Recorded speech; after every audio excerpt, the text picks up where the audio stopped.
1534, a walled city in the heart of Germany declared itself the New Jerusalem. A baker who called himself a prophet, a tailor who crowned himself king, followers who believed the end of the world was at their doorstep and that they would be the ones to greet it. They burned books, seized property, and waited for Christ to return. Outside the walls, an army gathered. Inside, the faithful starved. This is the story of what happens when peaceful religious movements produces its most violent chapter, and how the aftermath would shape communities you might pass on a country road today. We're talking about the fallout from, once again, Martin Luther and his Reformation, right? And we are also talking about the siege of a town in Germany, Münster. This is the Münster Rebellion.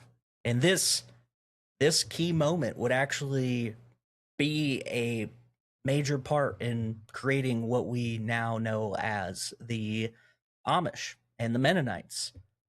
It started from a violent takeover of a city in the 16th century, and it ended with some of the most peaceful people with the best furniture I've never seen. So, all of that and more on another episode of The Remedial Scholar. That's ancient history. I feel I was denied critical, need to know information. Belongs in a museum, bro.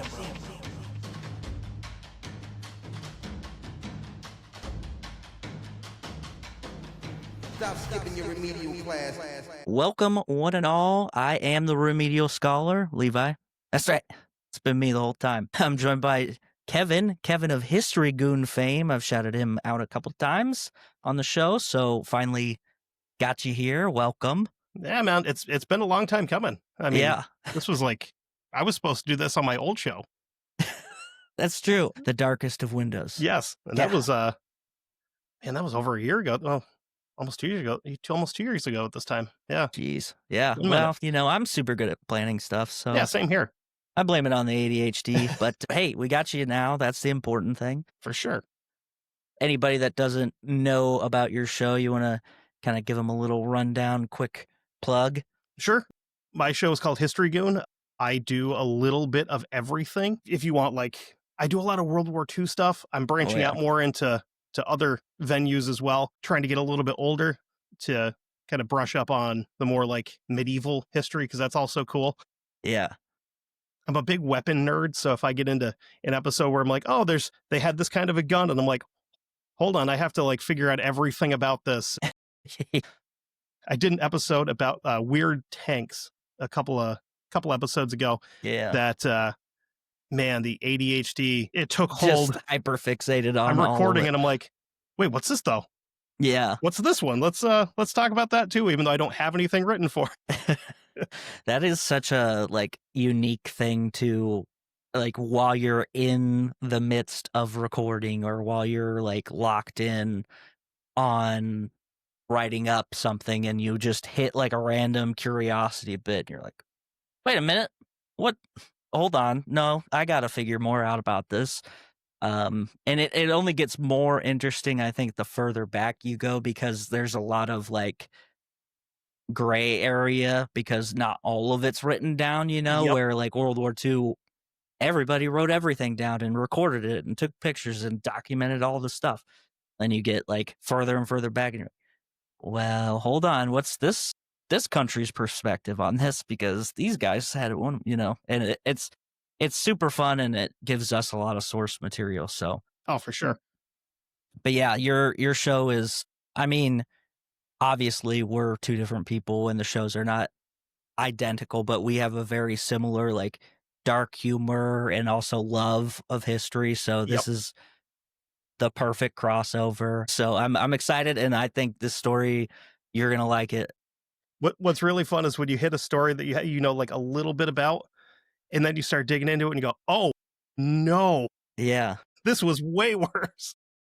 Yeah. Okay. Well, I did one on the Jan Sobieski, who was the king of Poland. And like you look at the historical things and like, yes, the Polish marched in and they fought these guys. And then you're like, no. You didn't tell me that this was the largest cavalry charge in recorded human history. Yeah. And yeah. you know, when they just like glaze over it with like a simple, and then they fought on the 28th. It's like, okay, but hold on, we're missing some key details here. What was the fight like? How Right. did they win? What? You Yeah. get into Roman stuff, and they're like, 150,000 men died in the battle, and you're like, how? That's a lot. way too many. Why do you? I can't even get 5 people to agree on a good time for D&D, and they're getting 150,000 people to die. To be like, hey, let's go fight these other dudes. Yeah. Yeah. So this story, it's a little bit of, I mean, it's not medieval. It's 15th, 16th century, but, you know, it's going to be a little bit of religious revolution, little rebellion, little bit of everything. It's kind of got it all. I like it. I also, it was super random. Like, I just came across it in the most random way, just looking up crazy history stuff. And it was this is such a niche topic that there's not even that many like audiobooks about it. There's only like a couple YouTube videos, and then like you can find information on it, but it's just not like, here, learn all about right. it. So here's a 400-year-old book, try to translate it. Yeah, so it's a little nervous, but also like exciting to bring it out for everybody. I'm hoping it goes well, but listen, it's got all the stuff. It lets me connect some dots that, you know, have always been there in my mind, but it's also, you know, some stuff, some recurring characters. We talked a little bit about it. Martin Luther, the boy, the man, and I mean, Amish people, revolution. I mean, yeah, that's words you don't usually put in the same sentence. Exactly. How excited are you about this now? I'm pretty pumped, actually. Like, yeah. Let's do some weird stuff. Yeah. So give a little roadmap here. What's going to go down? We got, obviously, the Protestant Reformation, because all roads lead to Martin Luther. And then we're going to move from that into the different splinterings from the subgenres, as it were, and then get into some more of the radical reformers from that time, particularly in the German region. And then we're going to move into the Anabaptist movement and the guys who kind of took this movement and pushed it into, I'll say, cult-ish behavior.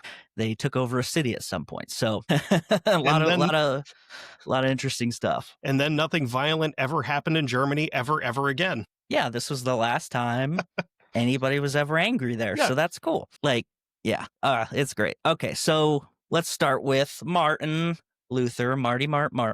Jeez, what a tangle web he weaved, really. He's literally just messing things up for everybody. I personally have talked about him in my Gunpowder Plot episode, a little bit in a Christmas episode I did. I don't know how much you've ever looked into him, if at all. Not really a bunch. I know he always looks angry.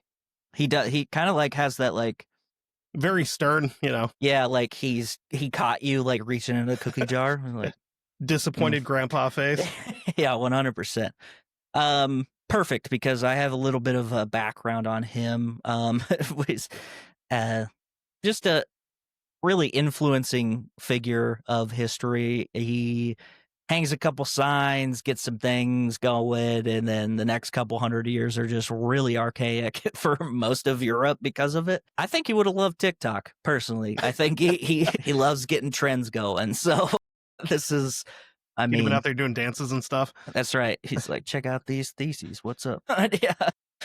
All right, so Martin Luther, born in 1483 in a small town in Germany. His father was a landlord of type, owned a couple mines, and his mother was, quote, trading class stock and middling means. So that, I mean, I don't know exactly what that means, but it sounds rude if I was going to guess. Allegedly, she was a bath attendant and a prostitute. So, yeah.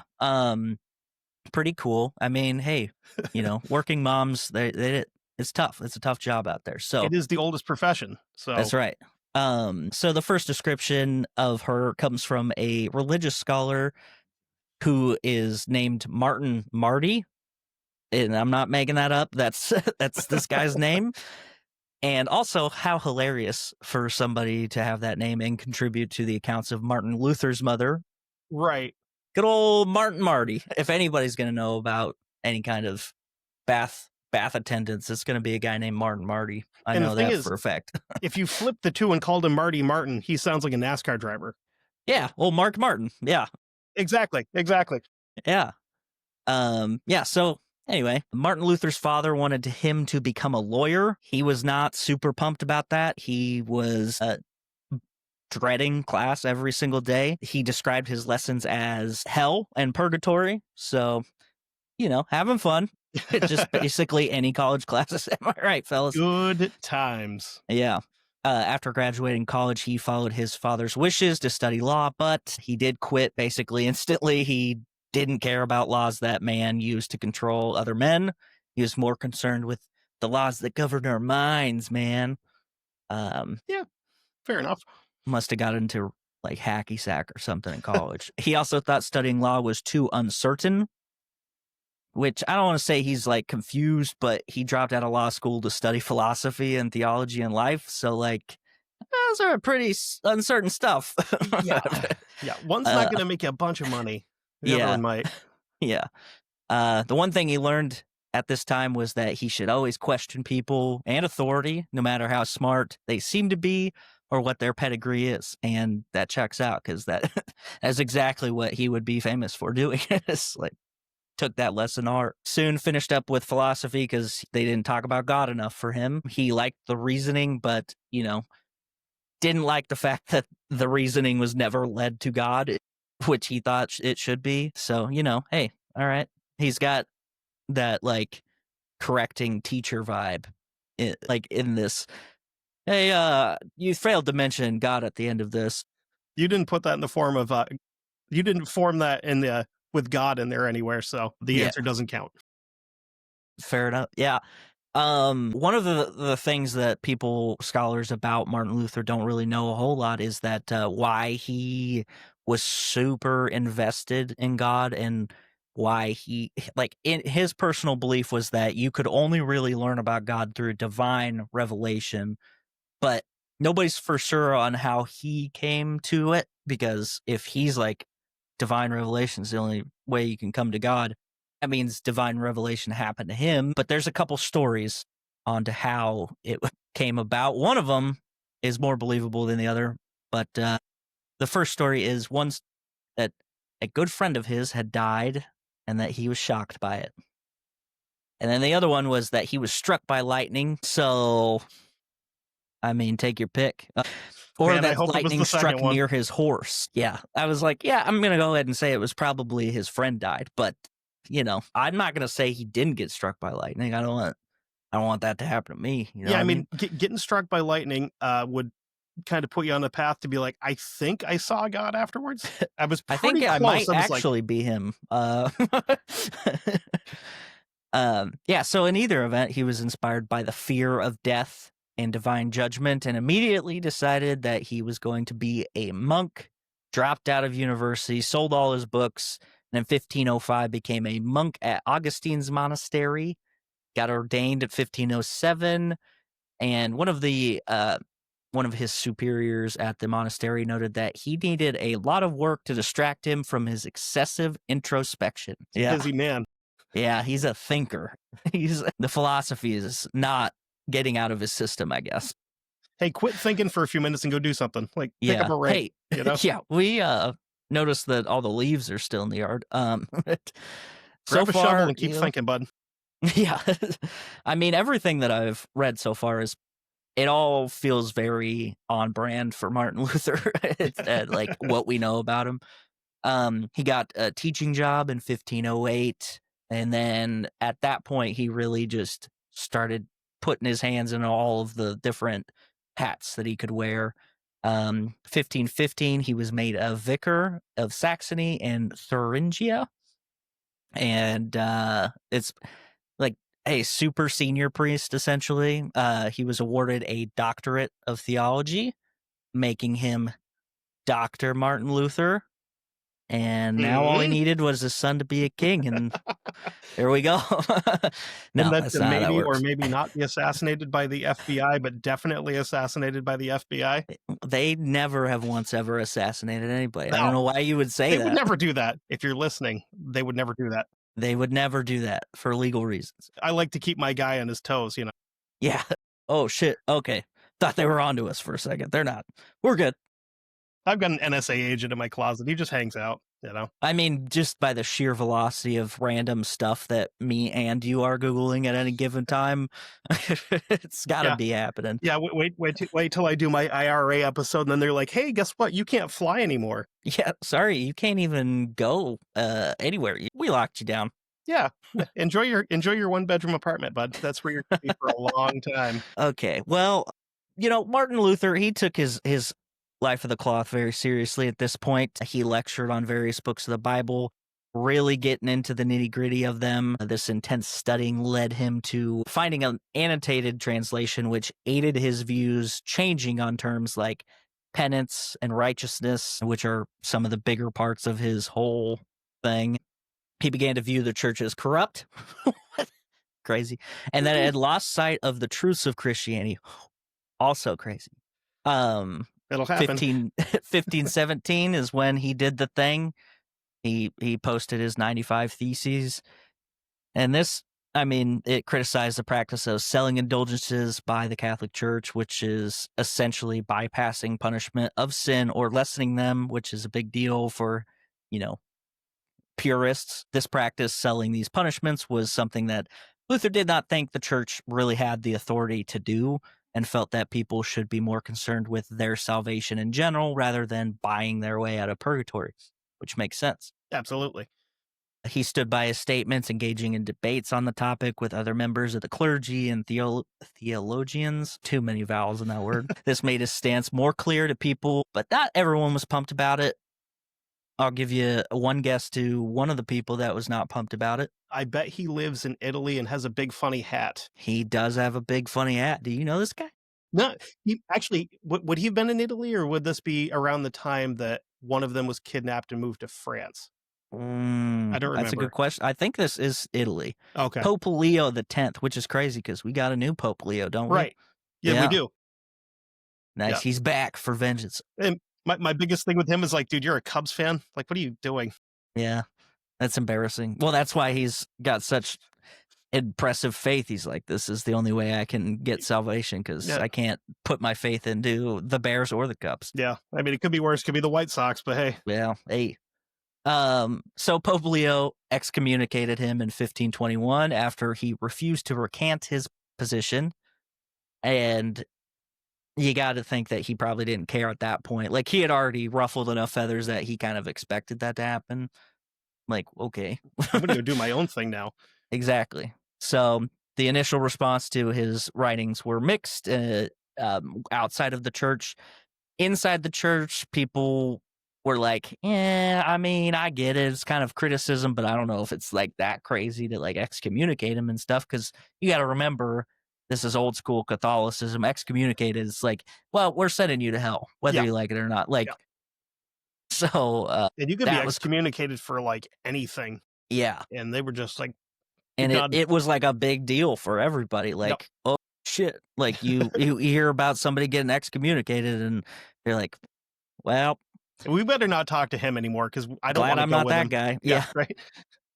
So as the word spread around the region, as he engaged in debates further, these splinter groups began to spread across Germany and then into Scandinavia and then eventually into England. Obviously, I've discussed it breaking into England in the Gunpowder Plot episode, but in Germany, the splinter groups are kind of as follows. Lutherans, obviously direct followers of Martin Luther, emphasizing justification of their souls by faith alone, right? The supreme authority of Scripture and rejection of most Catholic traditions, and reformed the church from within.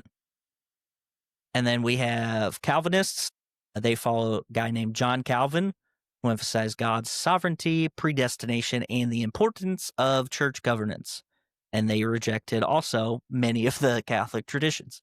That's going to be a big theme in a lot of these. Yeah, and they wanted to establish a completely new form of church government instead of like bringing people from within and rebuilding it. I also mentioned Predestination, and that's essentially a film with Ethan Hawke. No, I mean it is, but it's not in this term. It's a great movie though. I don't think I've seen that. Oh man, highly recommend. Predestination is the theological idea that God's will is everything. Your soul's fate is up to the big man. This is obviously a big contrast to the whole free will thing. So, Fair. yeah. Next, we have the most fun sounding names, the Zwinglians. Zwinglians. Yeah. They're not. They're not from here. That's like an alien race of some sort. Yeah, Sounds I like kind of wish something out they of, would like, have Mass Effect, you know? I wish they would have been the most popular because, like, how much fun would it be talking about? Yeah, well, his dad's Catholic and her mom's Zwinglian. Like, just that in common conversation would be amazing. You're going to drive 5 miles down the road. When you get to the Zwinglian church, you hang a left and you'll be right there. Man, we really just a letdown. Right? If I get a time machine, that's the first thing I'm doing. Yeah. So the Zwinglians followed Ulrich Zwingli. So he wanted to reform the church from within, but have a more focused on communal ownership and shared leadership. So church government of the people for the people kind of thing. He also held crazy opinion that contradicted that of Martin Luther, that the Eucharist, the blood and wine, the cracker stuff, were just symbolic and not the literal body of Jesus, which, you know, I mean, that doesn't seem that crazy to me. I'm a little surprised that Martin Luther was like, no, that's still real. Sorry. Yeah, with all of his differences with it, that's one that is kind of like weird. It's a very weird hill to die on for him, I feel like, in contrast to like all of the other stuff. Yeah. The Immaculate Conception, not real. The crackers and juice, real. Absolutely real. Turns out he just really liked getting hammered on the wine. Church is my favorite. Yeah, we're gonna keep doing communion. It's gonna be 10 hours long. Bring a glass. It's a good time. Bring your own cup. This diversion between the two is symbolic itself, with Lutheran retaining way more Catholic traditions compared to Zwingli. And then, I mean, ultimately, there's a lot of differences between every single one, but that in general is the bulk of it, right? The second to last reform group is the Anglicans, who famously were started when Pope Henry VIII broke from the Catholic Church after Pope Leo did not grant him a divorce because he was related to the guy's wife, who may or may not have been infertile, but probably was, since he remarried and knocked that lady up like right away. I think there's another guy that might have done that too. Yeah. English, I think. Yeah. Sounds about right. Yeah. Yeah. Crazy. And the last group is the focus of our story, the Anabaptists. Now, do you want to venture out on a guess to what they might be about? I honestly don't know. I know that there's so many different like offshoots and branches of Protestantism that I can't keep up with them. Yeah, no, that's fair. It's actually like, it's super interesting because this group has ties to modern day Amish culture. And so like knowing that it's like started so far back at a very specific point is part of the interesting bit in this story for me. So they were more radical for the time. You might not know it by looking at the Amish people today, but they were pretty crazy back then. You know, obviously calling them radical, not super surprising given that the title of this episode is probably something rebellion, but and the good news is the Amish aren't going to hear this. So that's true. Well, there's a lot that live near me. I might just drive by their barns and blast it full. That'd be crazy. There's some that live just over the border in a small town in New York from where I am, and I'm like, I'm gonna not make you guys angry because you have really, really good baked goods. Yeah, it's like I hate getting stuck behind your wagons, but God, the pie is fantastic. Yeah, so these guys, it's radical for the time, but it's not really radical in general, except for this one splinter cult group. But their beliefs, they kind of roll back the years on the church. They bring it back to a little more grounded in who Jesus was and kind of what he was all about, which is pacifism, importance of community life, right? We're all part of the same flock. We all got to take care of each other. They believe the old tenets of love thy neighbor and all that jazz, right? Mhm. Instead of the church being how the community came together, the community would just be the church like that. You didn't really have a central authority. You didn't have the Pope and the big hat telling you how to listen to the scripture, how to translate something into a specific part of your life. It was, this is what we believe. All of us are kind of together on this, and that's how they did it, which is, it makes the most sense, especially for the time period. Like, yeah, communities are huge. Like, that's how most people survived. And you hunker down in your little village area or whatever, and that was it. So super decentralized comparatively. They also had a huge difference in terms of baptism, which obviously Anabaptists, baptism is in the name. They believe that baptism should not be done instantly to an infant. They find that the practice of baptism is something only fit for an adult who can, understand the levity of the action. That's fair. And yeah, I kind of like that better, honestly. yeah, like, hey, don't dunk the baby in the water. Let them grow up and figure out if this is what they want, if they can put their, which I think is kind of a really broad worldview way to approach it too, because they're like, we don't even know if they're going to want to be a part of this thing, Right. which is crazy because it's like Catholics are join or die. And it kind of feels like that's what you see more frequently now. Yeah. Is people like in their, like late teens, 20s, 30s, where they're like, yeah, I think I'm going to start trying. I'm going to try this. Yeah. And because you've had time to like develop your own opinion and like in your brain and everything. Yeah. Yeah. Yep. Yeah, absolutely. Not being forced into it. Yeah. So Catholics believe that the practice was, God's grace being imparted on the child, and Anabaptists believe that the baptism was a symbol of their repentance and their faith rather than a sacrament. And, they believe that the individual should understand and consent to this and be an adult and fully understand it to do so. Catholics never really big on the whole consent or adult things. Yeah. Yep. Yeah. And as someone who was thrown out of Catholic church as a very small child, because I was I think the last time my mom brought me to church I was like 2 or 3, and You being a a 3-year-old disruptive kid, child. I had a little Matchbox car, and they're like, he Yeesh. needs to either go to the kids thing or go home. And my mom's like, I guess we're going home. Yeah, this is all I need to know about this organization. Yep. It's like she grew up Catholic too, and I was like, and that was like the one thing that my grandmother was like before she died. She's like, have the boys baptized, and she's like, they're in their teens now, so if they're gonna do their own thing, and if they want to, they'll find their way back to it. Yeah. It's a weird thing to. Yeah. I to never just, like had any kind of religious like guidance as a child. My mom never made us go. She always talked about her parents made her go, but like she never made us go. And I only real religious like influence I ever had, and I'm not religious now, but like at the time I was in Cub Scouts and we had to do there was like a section on religion, and so we split up into our different religions, and I was like, I don't know where to go, and my mom's like, you can go to this one because it's closest to our house, which upset me because my best friend Colton, he was Catholic, and so he went to a different one, and I'm like, dang it, why can't I be Catholic? Yeah. I had no idea what it even meant. I just knew I wanted to hang out with my friend. But it's one of those things that was never forced on us, but it was an option. She was like, Sure. yeah, if you want to, we'll go. Cool. Yeah. That's fine. So it was like, that's where I kind of felt like a little bit different with it, where as I've gotten older, I've had some, change of mindset. And it's like, well, I'm kind of glad that I wasn't forced into this. And if I'm going to find something like that, I can do it on my own and figure out what works best for me. Yeah. Yeah.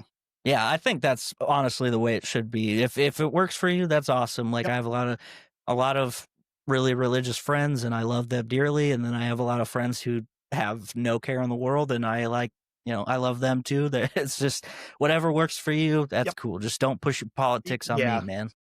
As long as you're not like super, super like over the top about it, where like you won't talk to somebody because they're not, Yeah. it's like, yeah, that's weird. I don't like that at all. Absolutely. All right. So the Protestant Reformation is in full effect at this point. This little pacifist organization of the Anabaptists, we got to figure out how the heck that they took over a city, because they were, I forgot about that part. Yeah, they seem like, when I laid all them out, they seem like the most chill out of all of them too. That's the best part about this. Yeah, it's like these guys are just like hanging out. They're like, they got their cows and stuff. They're doing their own thing, and all got of a sudden, beards and yeah.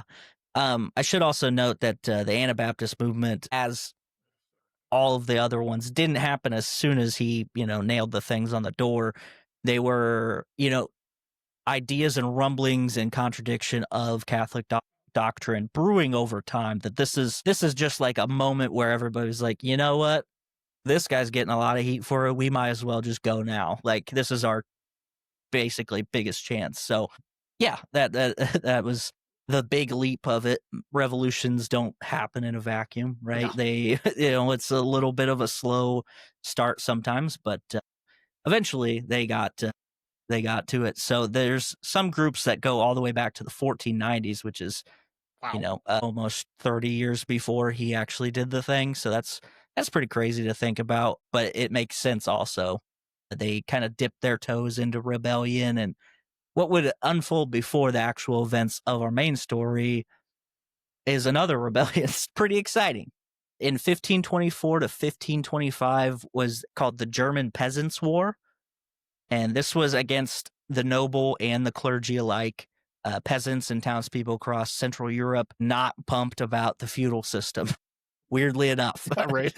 It's crazy that they had to make that point. Why don't you guys like this? It's great for us. What do you mean? What do you mean you don't want to give me all your shit that you grew?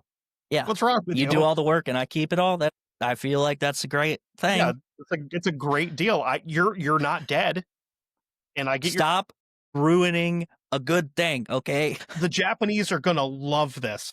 Yeah, I mean, if anybody did feudalism good, it's the Japanese. They kind of they made kind it of look like cool. Perfected it almost, Yeah.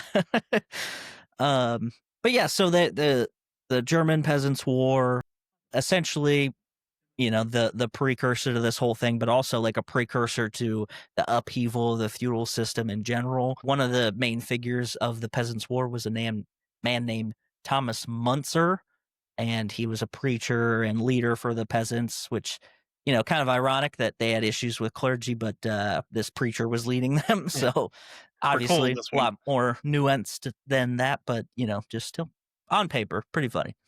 So in June of 1524, peasants in southern German Swabian region protested against their lord's demands and increased taxes and labor. Common theme. Nice to see that 500 years ago we had issues that haven't changed for anybody. Right. Politics has always been the same. It's weird. Yeah, that's pretty fun. The movement spread quickly throughout southern Germany. A lot of support. Thousands of peasants and townspeople started to pick it up and demanded changes to be made, including obviously getting rid of serfdom. Makes sense. Yeah. Redistribution of land, greater autonomy. Serfdom, if you're unaware for the listeners, it's a forced labor system, which was incredibly common in medieval Europe. They perfected serfdom. They were bound to the land that they worked for the lord who owned it. In exchange for the labor came in way of protection from the outside invaders for the workers. And also they got to keep a little bit of what they produced. So that was cool. It's kind of like the mafia. Like, we know that your store is not in danger right now, but we could make it in danger. Yeah, we can either make it in danger or we can protect you from it. Yeah. Well, and the best part about it is like, well, that other kingdom over there wouldn't be attacking us if you didn't piss them off. So exactly. Like, why am I catching heat for this? I'm just growing potatoes over here. Yeah. Yeah. We're mere peasant folk. We don't have any say in this. Yeah. I can't vote for king. Yeah. I didn't vote for him. Yeah. Exactly. The most significant moment of the war was the siege of Frankenhausen, where Münster led a large force of peasants to attempt to capture a town. This is not the capturing that we're talking about. This is a pre-capture capture. There was a couple failed truces in 1525 that ended up the opposing forces began to fire on the town and then quickly overwhelmed by a barrage of cavalry, infantry, and the peasants broke formation almost immediately. They were not ready for the fight that they got themselves into, which is kind of funny to think about. Like, they were like, yeah, we're going to get them. And then it's like, what's that rumbling sound? And it's just black over the hill. I brought my pitchfork. I wasn't ready for horses. Yeah. Oddly enough, peasants not super good at military strategy. Who would have thought? Right? Yeah. Münster was captured and executed, and the number of peasants killed are estimated to be as high as 7,000 in this one city alone. Damn. The rest of the war went pretty much the same. The authorities crushed the rebellions pretty quickly, and not surprising at all. But in the following decade after this peasants' war, few influential subgroups would try and plant the seeds of more revolution. Like, hey, we kind of lost this one, but we keep going. We could win the big guy. We just gotta organize better. We gotta try harder next time. Yeah. So one of those people being the Anabaptist group, which again, these guys are supposed to be pacifists, and they're like, guys, I think we could do it. We got to at least try. There's, yeah. I mean, hey, the worst that can happen is we all die. So Exactly. And this group actually began to bring in some different people who were like minded and wanted to, contribute to the cause. One man named Jan Mathis. Jan was born in 1499, kind of a young buck at this point. He's only 20-something, in Leiden, Netherlands. Not a super lot about him, but likely a merchant or a baker, one of the two, or both. Maybe he sold the baking. I don't know. He learned about the Anabaptist movement most likely through the teachings of a guy named Melchior Hoffman. And yeah, it's like Melchior. Yeah. It's medieval Germany. I mean, they're just doing whatever they want. It's that dragon dog's cousin from Neverending Story. Exactly. Yeah, that's exactly. He doesn't have a job, on. And he drinks a bunch of Mountain Dew, though. So yeah. So this guy Jan had some theological education himself. Maybe he was like altar boy or something like that. Anyway, Hoffman influenced Jan to join the Anabaptists. This adult baptism, pacifism movement, community life, all the things. And Jan's like, let's go, dude. And then a different guy named Jan Leiden, he also moved to Münster. So you got the two Jans. And Jan squared. Yeah, that's right. Now, they moved to the town Münster, which is in Westphalia.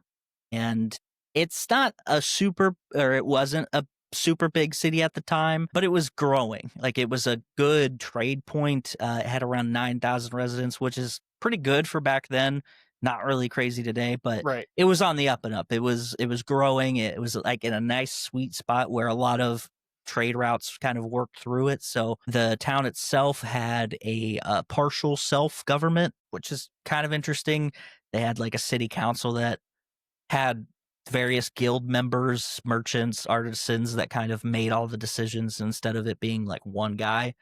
So pretty cool. But they did get a little crazy when it turns to in terms of like response to the Protestant Reformation, and the Anabaptists moved to town and then just started like baptizing everybody. Okay.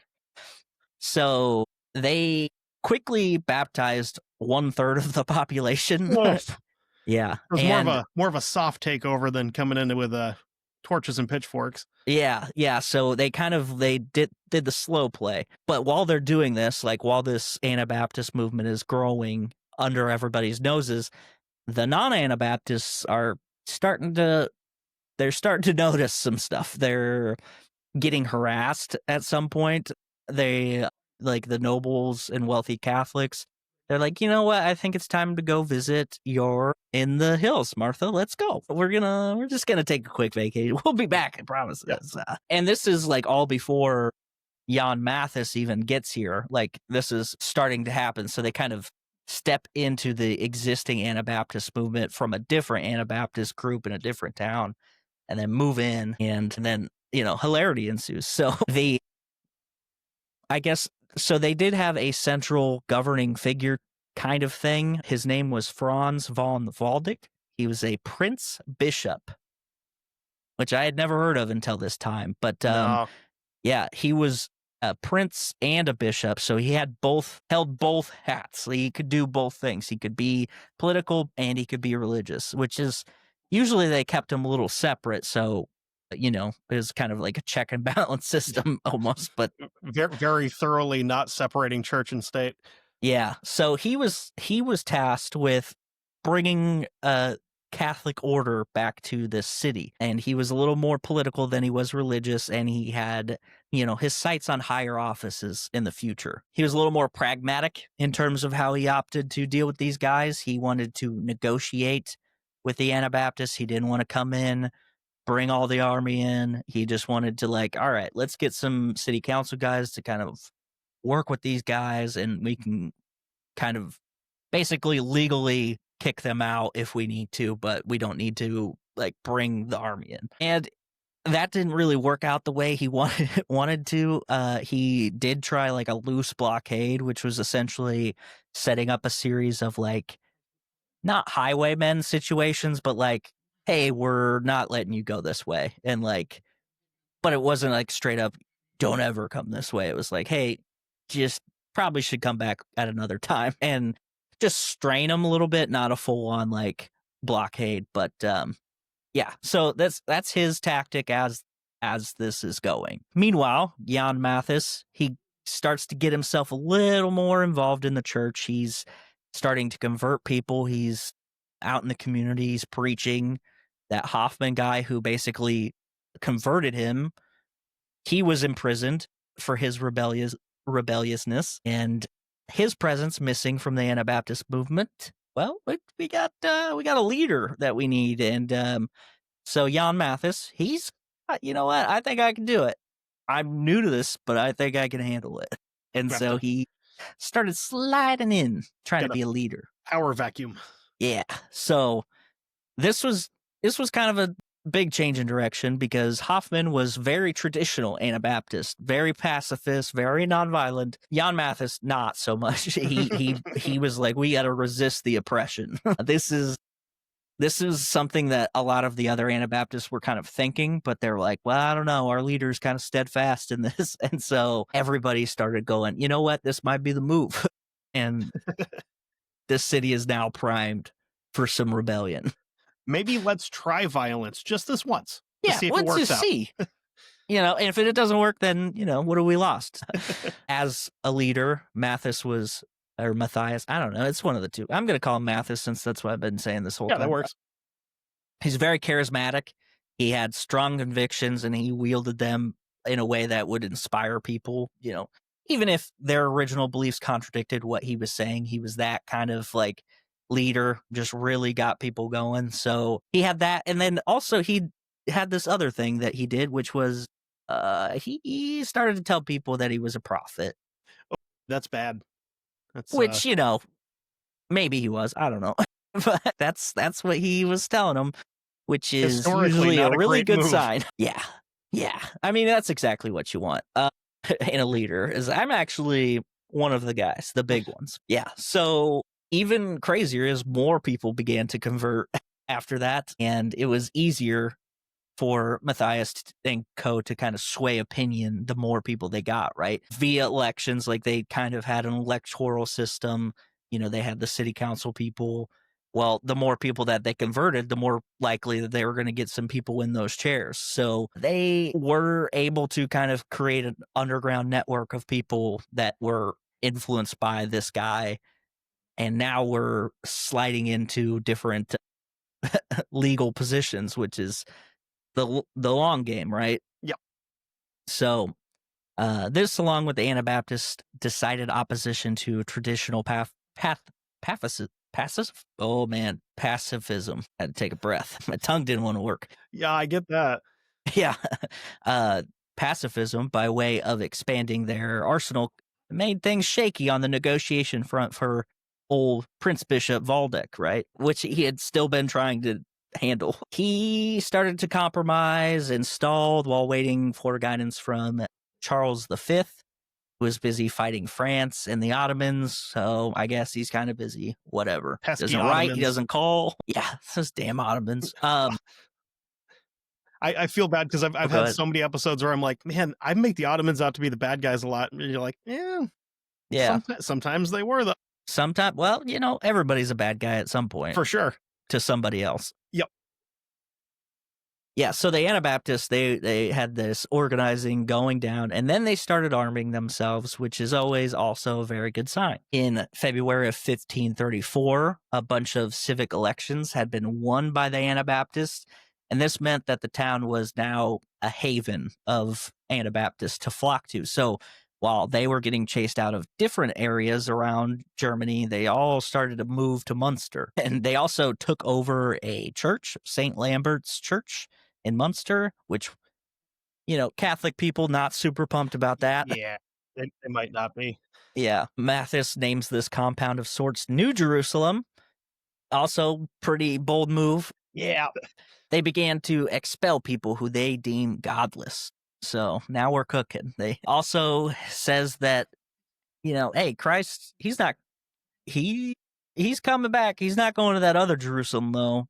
He's coming to this one because this is New Jerusalem. This is the new one. He's going to like this one more than where he actually lived at one point. So, and we're in Munster, so we have the good cheese. So that's why he's coming here. Well, and the thing about Jesus is not a lot of people talk about this, but he loves seasons. He'd rather be in the middle of Germany where he can watch the leaves turn, Yep. Get some snow. He loves the snowball fight. I mean, fantastic. It's the one time where everybody can walk on water. You know what I mean? So, oh, that's fantastic. So Mathis's buddy, Jan van Leyden, he's a former tailor and actor, and he becomes Mathis's deputy. They began to claim all of the property within the walls of the city, began to burn all of the books that were not the Bible, and their goals were on the rest of the world once they solidified this city, which is, it's good to have ambitions, I guess. They were ready somewhere. Yeah, they were ready because here's the thing. The prophet Mathis told everybody that Satan would be coming to their doorsteps, and they just had to withstand his barrage just a little bit until Jesus comes back to this Jerusalem, the New Jerusalem, obviously. So at that point, the Anabaptists have pretty much completely taken over the city through legal routes, and then also now they were forcing people out. They ran off the Prince Bishop, which is not good if you want to make higher offices. You have a feeling that that's not going to get, when it comes for the mid-year review, I don't think that's going to look good on his resume. You know what I mean? It says here, a bunch of pacifists kick you out of your town. What's that about? We're going to have to really consider this. Yeah, moving forward. We're just, we're thinking Johnson's probably the better fit. We're going to present you with a formal written write-up that you need to sign, and then we're going to sign it and put it in your file. Yeah. Just in case this happens again. Yeah. So after that, Waldeck, he's decided negotiations have failed. It's time to get a little serious about this. This is no longer just a light thing. He had assembled troops and began to blockade the city. Obviously, blockading, he's tried it before, but he's doing it a little more intently this time. He's got his heart in it. And it was also really the only way that they could put pressure on the city without, just doing a full-on assault. And that was kind of like, do we really want to get crazy right away? And he felt not. Again, very politically minded, didn't want that to look bad on his record there. So he's like, we're just going to wait him out. We could do it. Münster, though, pretty good defensible city. It goes back to the time of Charlemagne. Heard of him? Yep. And, that time frame, you can imagine the type of city that would be able to survive 800 years to this point. It had double walls, towers, and moats. Great counter siege methods, including huge stockpile when it came in handy. when the bishop decided to lay siege to the city. And I mentioned that the Anabaptists, once they took control, that they took everything, which also essentially turned this city into an early communist little city. They were like, we're taking everything and then we're just going to distribute what you need, and all of personal property, all of the food, redistributed it evenly, which at first really did level the social structure, because you had like wealthy people who couldn't make it out but decided to convert and whatever, and now everybody's kind of on the same page for now, which is how it always works. You know, you get at first it seems cool. Yeah, it always starts with rainbows and puppies, and then yes, it's great. Everybody is the same. I love it. Yeah, old hierarchies no longer in effect. Poor were seemingly uplifted. Again for a time. Of course, good times, they could not last, especially with the siege going on and everything. You know, we got this pesky Pope lawyer guy outside, and he wants to do battle. So, but even before that, it got a little tense, I'll say. There was a strict disciplinary system put within the city that the Anabaptists were really testing the pacifist part. There was a strict disciplinary. I already said that. They started to take anybody or anything that was deemed ungodly and then punish them by death, which is, I mean, okay. We're just going to skip a lot of due process here. A little much, Yeah. But, it's for Mathis, it's going great. He's definitely not feeding into his ego or prophetic self-diagnosis at all. No, he definitely was. He was telling anyone who was listening that God was going to use him as a vessel to deliver justice. Pretty normal, pretty typical stuff. The one thing I will say about modern cultists who preach this kind of thing is like the guy themselves don't usually take the action. They usually, convince people to take action for them. Right. People's temple, like that's kind of an offlier where they literally force people to drink the juice. But like outside of that, it's mostly like, hey, you guys go and do this thing for me. And then, whatever happens. The other one that they really like to get real hands-on with was the Solar Temple, if you've ever looked into them. Oh, yeah. Those dudes are wild. Yeah. Yeah. So that is where our boy Mathis is a little bit different. I want to get the job done. I'm going to do the thing. And he also really just believed what he was selling. And this is kind of like a thing that happens with many cult leaders as they start to believe their own BS, right? They like, you know what? I think I might be. Look at all these people I convinced to follow me. I might just be the prophet. Getting high on their own supply, as it were. Right.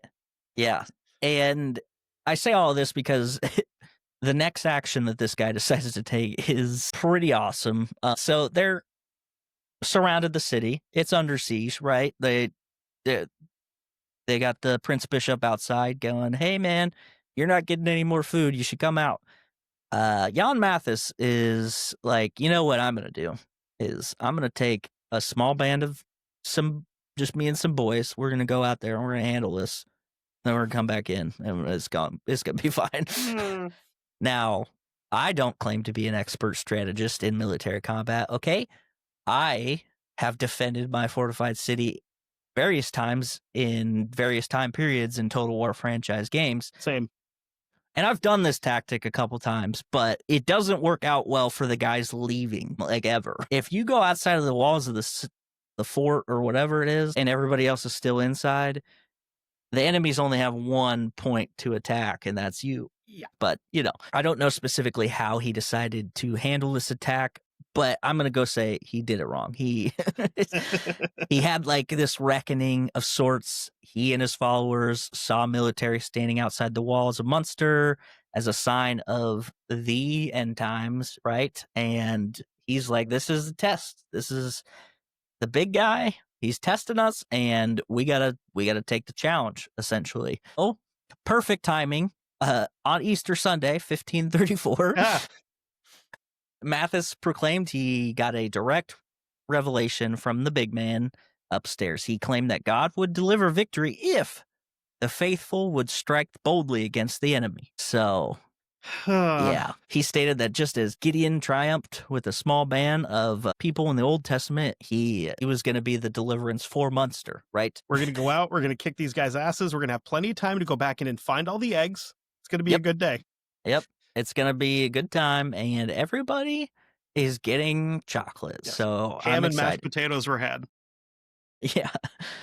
After declaring this, everybody was like, no, don't go. Not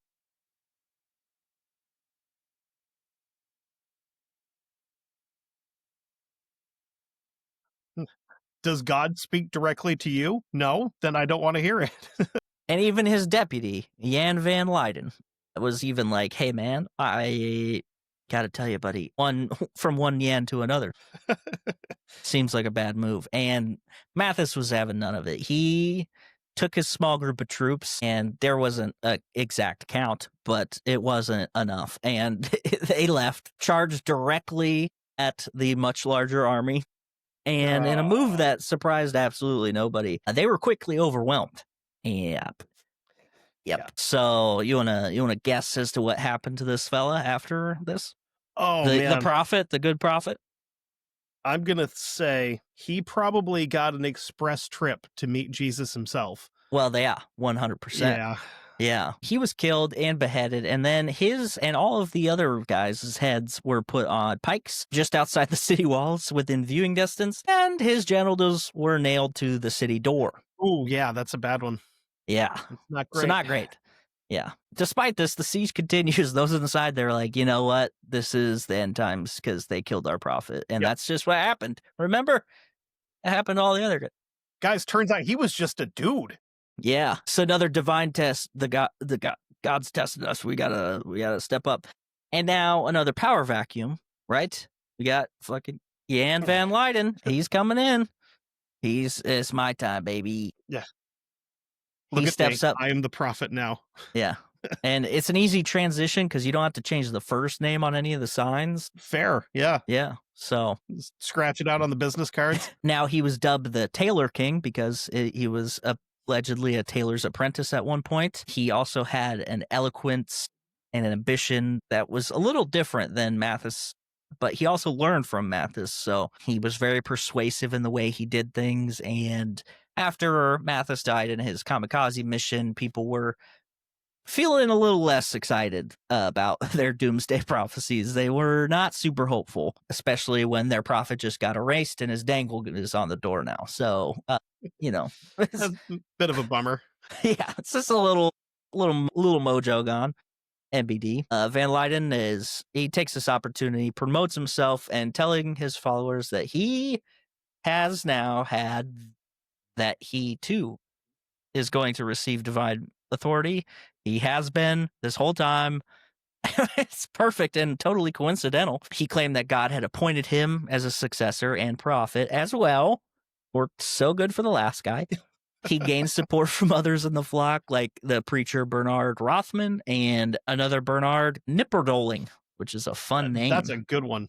Yeah, Knipperdoling. A lot of Yans and a lot of Bernies. Anyway, Van Leyden slowly begins to consolidate his power, overruling and sidelining many of the people who were more moderate and hesitant in this whole siege.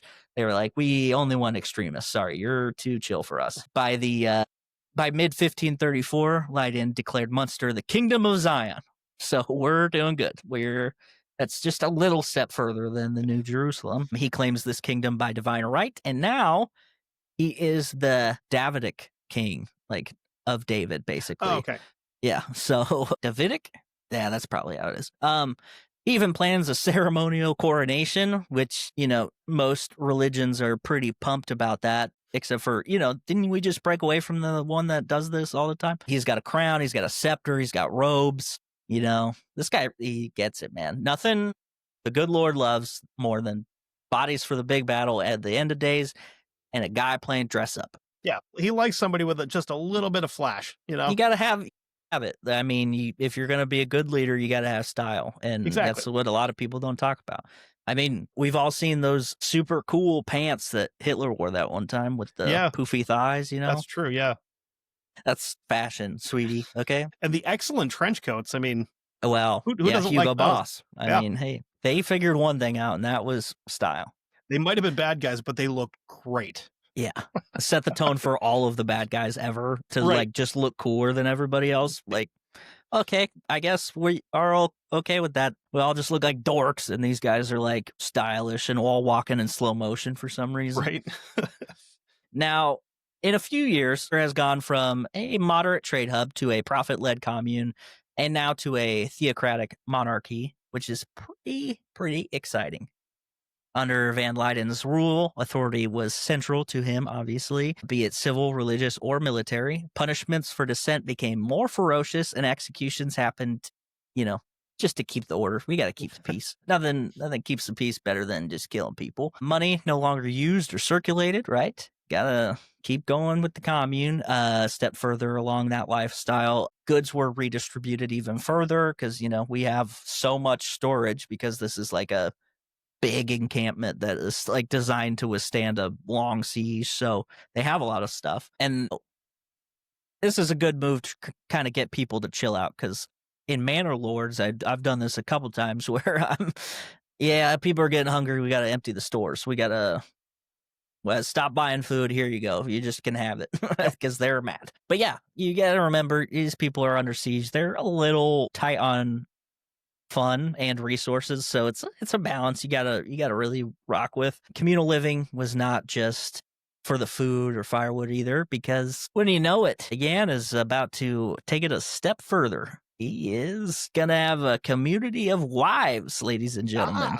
Yep, that's right. Now we're talking. Now we're getting there. Yep, divine right necessary for succession. Every cult seems to do this in one way or another. It's eventually it always ends up in polygamy, and I don't know how they do it, but it's hilarious. The more things change, the more they stay the same. That's right. In polygamy, it's introduced and justified by the Old Testament, right? And similar to how, like, the extremist LDS guys do it, the fundamentalist guys, and Van Leiden, he's, crazy enough, first in line for multiple wives, including the widow of his predecessor, obviously, like you do. And, if you're a woman and you're like, yeah, but like it was just polygamy, it's not like arranged marriages, so that's cool. I got bad news. Women who resisted polygamy faced coercion and in some cases, execution. Yeah.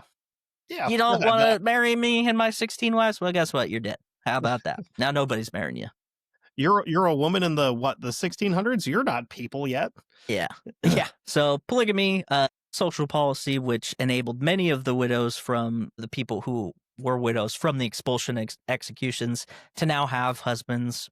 Granted, they were sharing that husband with like 12 other women, but you know what? Good enough. But city, not just a romp fest, right? We had stuff going on. The apocalypse is ever closer. It's just over the hill. I can see it. It's coming. It's New Jerusalem, Zion, whatever you want to call it for whatever week it is. There's constant sermons dedicated to Christ's imminent return, festivals organized by Leiden trying to keep morale up, which must have been pretty tough. How are you going to make people scared about fleeing and telling them that the world as they know it is about to be over, but also expect them to like relax and hang out? Just enjoy the music, man. It's fine. We got a craft fair. Just ignore those guys through the gate staring at you. The Grateful Dead is going to play in any minute, I swear. How'd they get in here? They've always been here, man. And obviously, a fog, just a haze. And all of these tensions exacerbated by the tightening of rations as the siege continued. People tried to do fun things like hunt mice and vermin around town to eat, and then the pets were next. And then, as you do, you start to boil leather, which is never a good sign.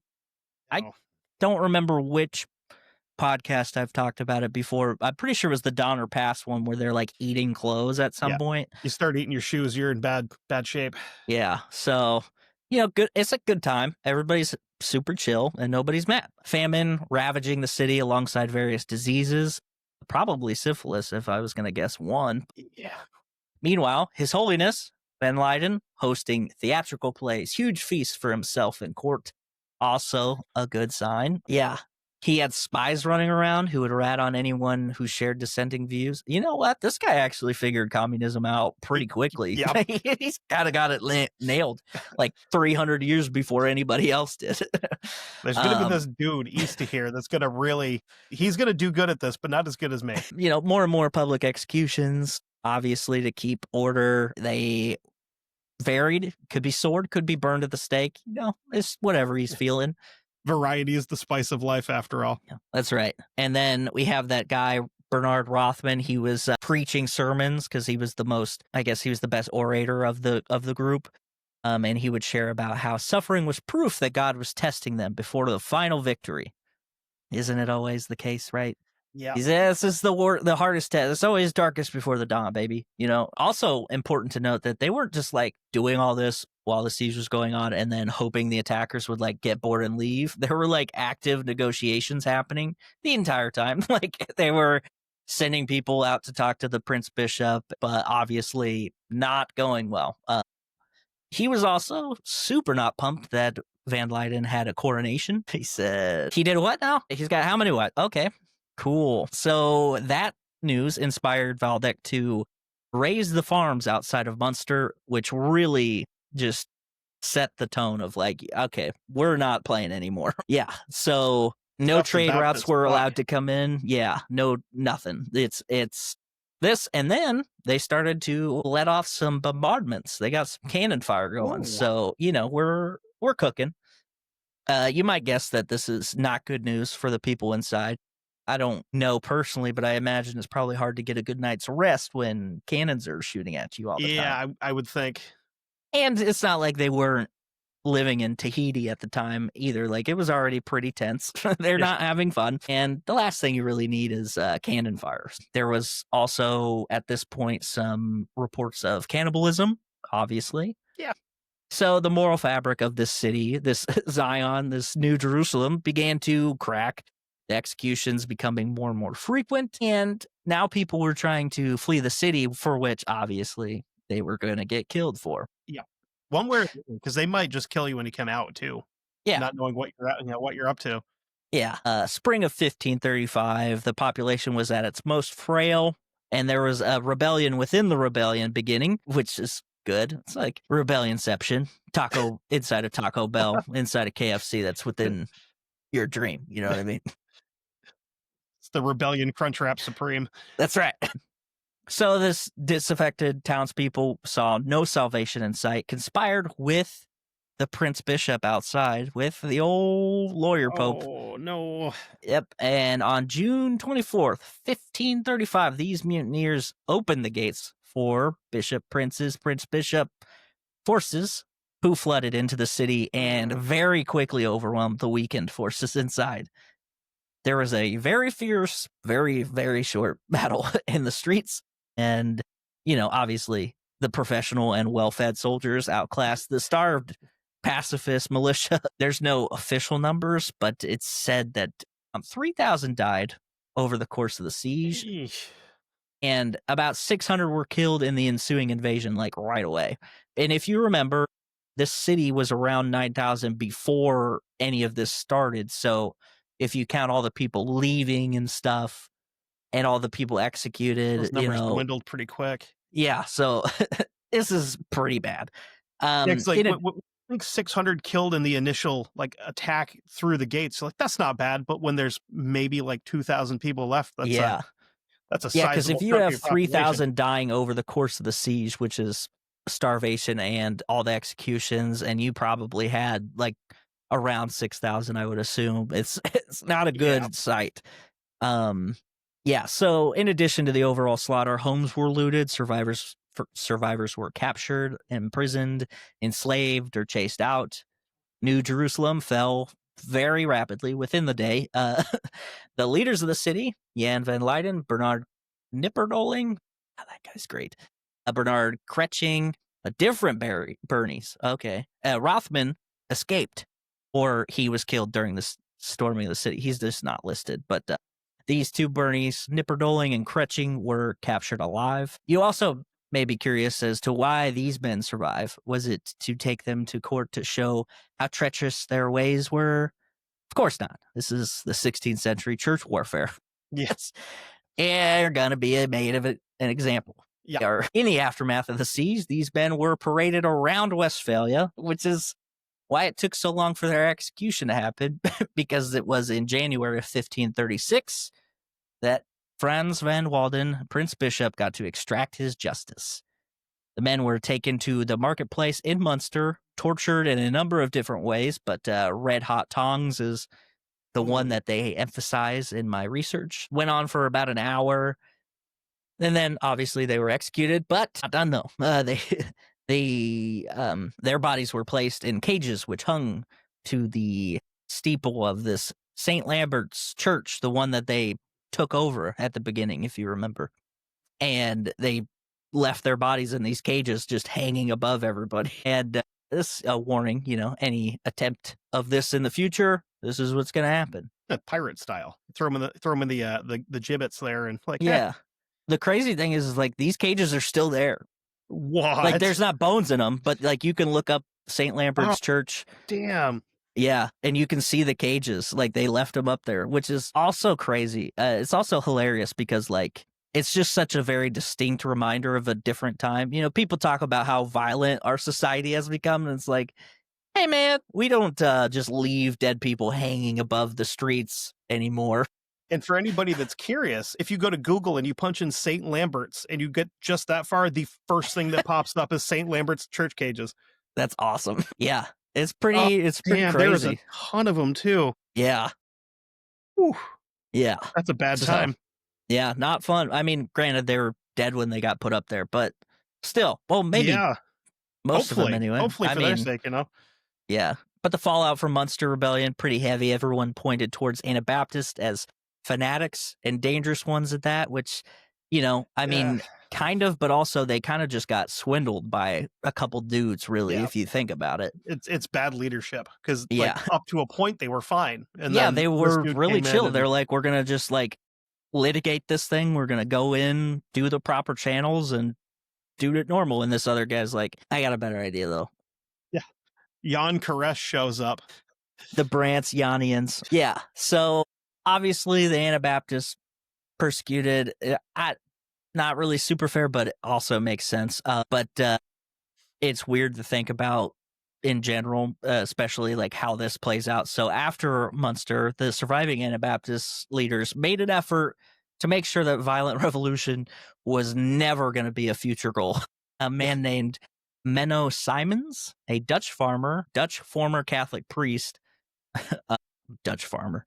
He ended up being a leading voice in this transition. He rejected naturally the violent apocalyptic nature of Munster, preached basics and early format of Anabaptism, pacifism, simplicity, non-resistance, community life, and these followers soon became known as Mennonites because Menno is his name. That tracks. Yeah. And then other groups followed suit, which were the Hitterites, and eventually the Amish, who followed the teachings of Jacob Ammon in 1693. So it's like 150 years before the Amish as we know it would even come to the fold, but they all have their origins clear back here. And they've been around in that very similar form for a very long time, sounds like, too. Yeah, so at this point, they like locked in on their core values: no violence, no coercion, separate from the world, avoidance of state power, military service, politics, voluntary community of believers. Voluntary, obviously, big part of their whole thing because they want consent to be baptized. That's their whole shebang. And through the 16th, 17th centuries, Mennonites and Hutterites faced persecution in Europe. Catholic territories executed them for heresy, and Protestant rulers distrusted them because they refused military service, so they really just couldn't win anywhere. This led to many fleeing to more tolerant regions like nearby Prussia, hilarious, Poland, Netherlands, and even Russia, also hilarious. But weirdly enough, Catherine the Great actually offered them land and exemptions from typical requirements of citizenship, so that is kind of cool. By the 18th and 19th century, they began to make their way over to North America, taking hold in places like Ohio and Pennsylvania, and then eventually the Midwest and Canada. the allure of religious freedom of the new world, the new colonies, gave them a chance to farm in peace, and they really just did what they said they were going to do. They got the heck out of everybody's way and were like, we're just farming, leave us alone. And that's why I find this story so fascinating, that I see Amish and Mennonites around where I live pretty frequently. I used to, a lot of them would shop at this store I used to work at, which was kind of a sporting goods store. So it's like they're buying like fishing line and stuff like that. But it's weird to think about their precursors basically just holding a city hostage. Yeah, that's kind of crazy. Yeah. Because they're so chill usually, and you're just like very quiet, like very yep.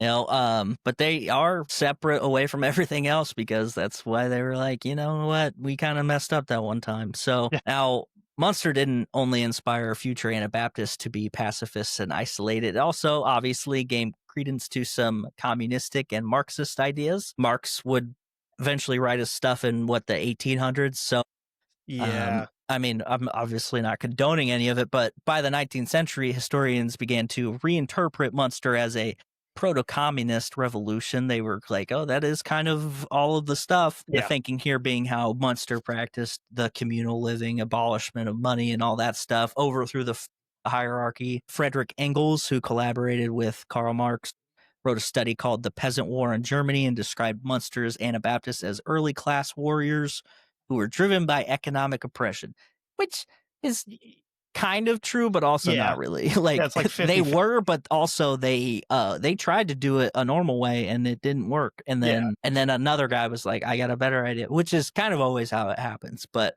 it's like, this is the closest communism got to actually working for a little bit.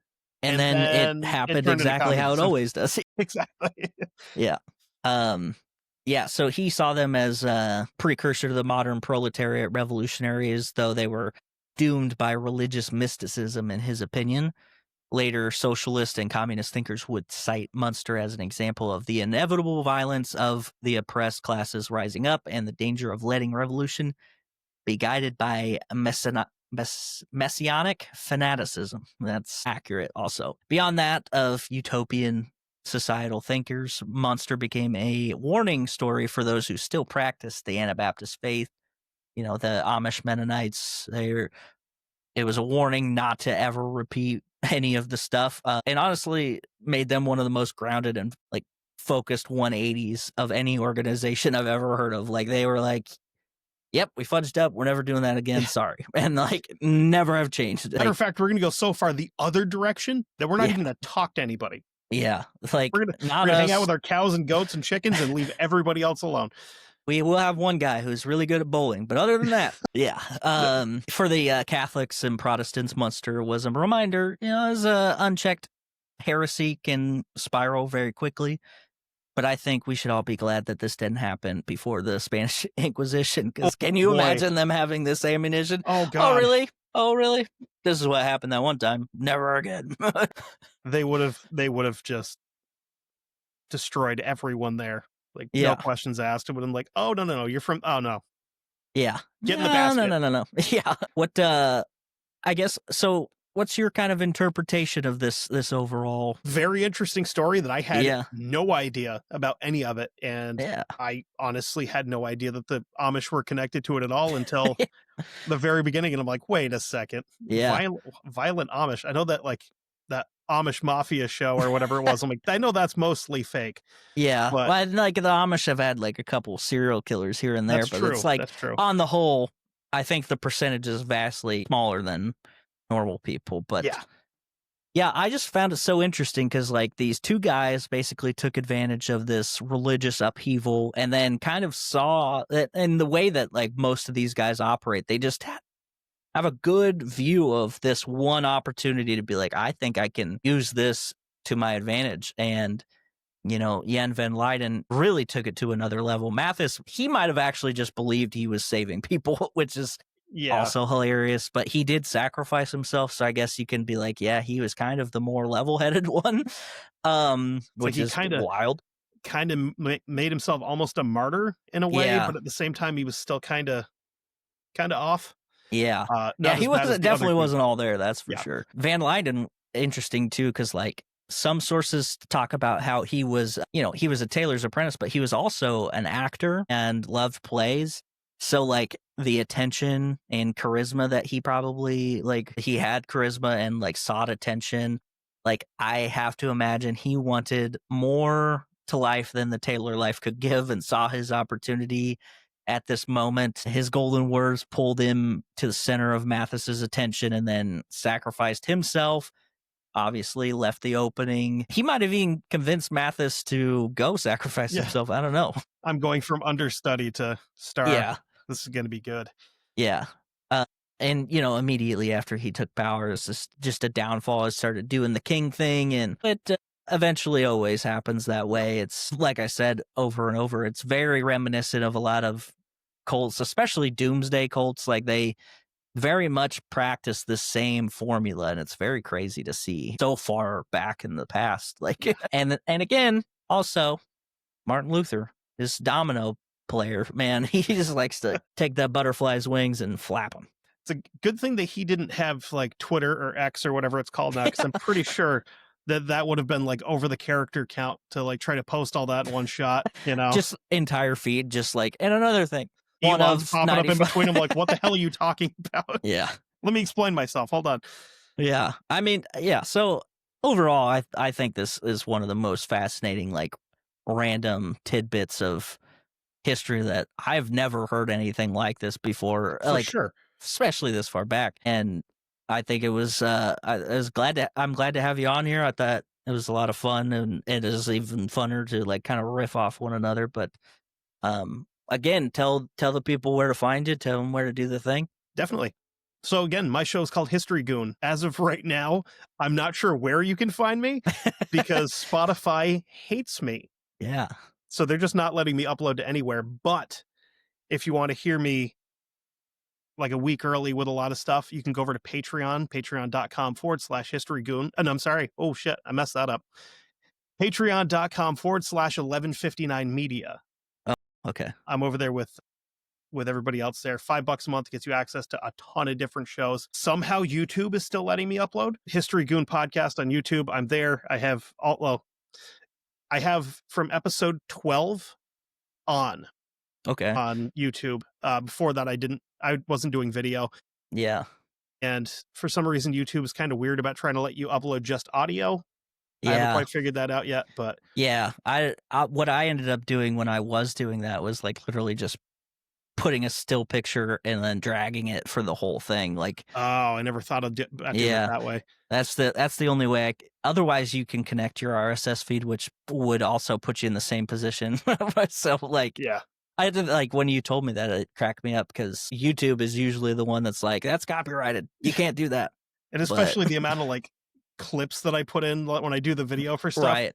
Where I'm I'm going to get hit for this eventually, but they're all short. They're under 10 seconds. So I'm okay, I think. But Spotify's we know that you paid for your music. We know that you sent us proof that you paid for your music, but it's still a copyright infringement. So yeah, we don't care, which is hilarious because they're basically stealing all the time anyway. So it's don't throw stones at me. Yeah. And they actively allow other podcasts that are plagiarizing and taking direct word for word directly from other shows. Scripts? You're Look at you, human monsters. Yeah. And others in the true crime there's variety. Plenty, for sure.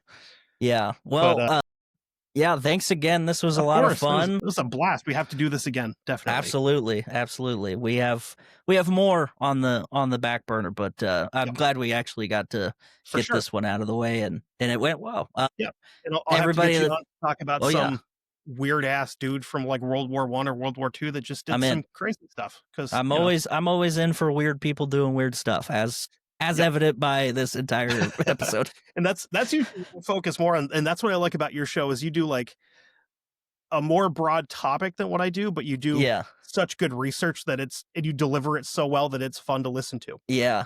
I just enjoy painting the visual picture of not just the event, but trying to get an idea of where everything is in relation to I had the idea of when doing this that eventually I'm going to cover enough stuff around a certain topic that you're going to have to kind of have the whole contextual basis for what was going on.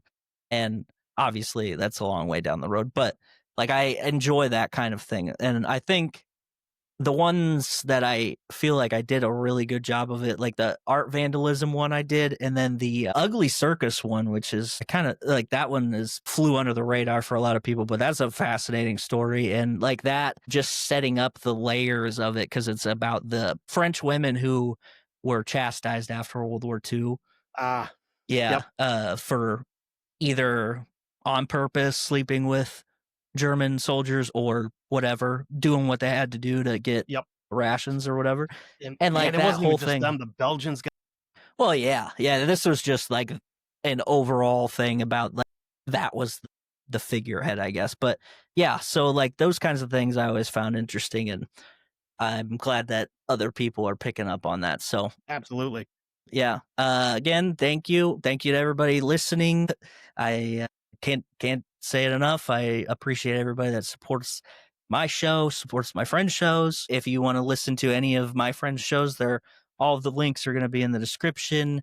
And then if you want to do a topic suggestion, either go to the Facebook page or in the link tree, there's a button you can click and it'll be like, hey, send an email, and then you can send me a topic suggestion. So yeah, with that, remember everybody, keep questioning the past. The future will thank you, and I will see you next time. Bye.